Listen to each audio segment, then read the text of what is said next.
Hello दोस्तों, आप सभी का अपने परिवार शुद्ध वचन में स्वागत है। आप लोगों को बता दे, हिंदू धर्म के अनुसार जब किसी के घर में किसी की मौत हो जाती है तो उसके घर में 13 दिन तक गरुड़ पुराण का पाठ रखा जाता है।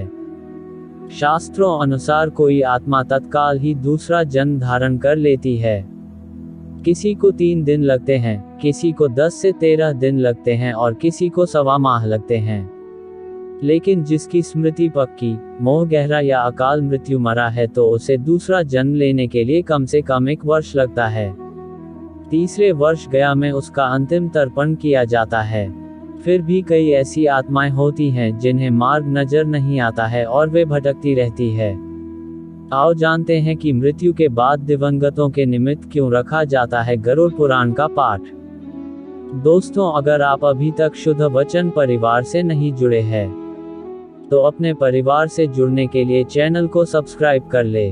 दोस्तों, सबसे पहले जानेंगे गरुड़ पुराण क्या है। दोस्तों, आपको बता दे, एक बार गरुड़ ने भगवान विष्णु से प्राणियों की मृत्यु, यमलोक यात्रा, नरक योनियों तथा सद्गति के बारे में अनेक गूढ़ और रहस्ययुक्त प्रश्न पूछे। उन्हीं प्रश्नों का भगवान विष्णु ने सविस्तार उत्तर दिया। ये प्रश्न और उत्तर की श्रृंखला ही गरुड़ पुराण है। अब आपको बताएंगे गरुड़ पुराण को मृत्यु के बाद क्यों सुनाते हैं। गरुड़ पुराण में मृत्यु के पहले और बाद की स्थिति के बारे में बताया गया है। इसीलिए यह पुराण मृतक को सुनाया जाता है तथा 13 दिनों तक मृतक अपनों के बीच ही रहता है। इस दौरान गरुड़ पुराण का पाठ रखने से वह स्वर्ग, नरक गति, सद्गति, अधोगति, दुर्गति आदि तरह की गतियों के बारे में जान लेता है और आगे की यात्रा में उसे किन किन बातों का सामना करना पड़ेगा, कौन से लोक में उसका गमन हो सकता है, ये सभी वह गरुड़ पुराण सुनकर जान लेता है।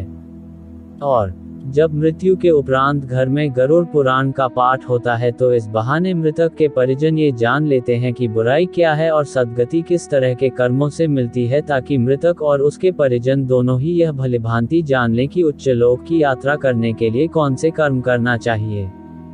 तथा गरुड़ पुराण हमें सत्कर्मों के लिए प्रेरित करता है। सत्कर्म और सुमति से ही सद्गति और मुक्ति मिलती है।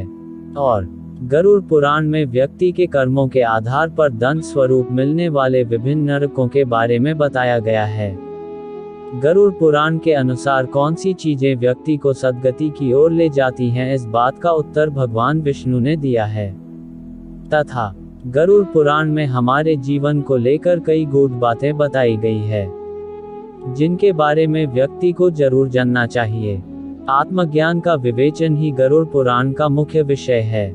गरुड़ पुराण के 19,000 श्लोक में से बचे 7,000 श्लोक में गरुड़ पुराण में ज्ञान, धर्म, नीति, रहस्य, व्यवहारिक जीवन, आत्मा, स्वर्ग, नरक और अन्य लोकों का वर्णन मिलता है। और इसमें भक्ति, ज्ञान, वैराग्य, सदाचार, निष्काम कर्म की महिमा के साथ यज्ञ, दान, तप, तीर्थ आदि शुभ कर्मों में सर्वसाधारण को प्रवृत्त करने के लिए अनेक लौकिक और पारलौकिक फलों का वर्णन किया गया है। ये सभी बातें मृतक और उसके परिजन जानकर अपने जीवन को सुंदर बना सकते हैं। तथा इसके अतिरिक्त इसमें आयुर्वेद, नीतिसार आदि विषयों के वर्णन के साथ मृत जीव के अंतिम समय में किए जाने वाले कृत्यों का विस्तार से निरूपण किया गया है। और कहते हैं कि गरुड़ पुराण का पाठ सुनने से ही मृतक आत्मा को शांति प्राप्त होती है और उसे मुक्ति का मार्ग पता चल जाता है। वह अपने सारे संताप को भूलकर प्रभु मार्ग पर चलकर सद्गति प्राप्त कर या तो पितरलोक में चला जाता है या पुनः मनुष्य योनि में जन्म ले लेता है। उसे प्रेत बनकर भटकना नहीं पड़ता है।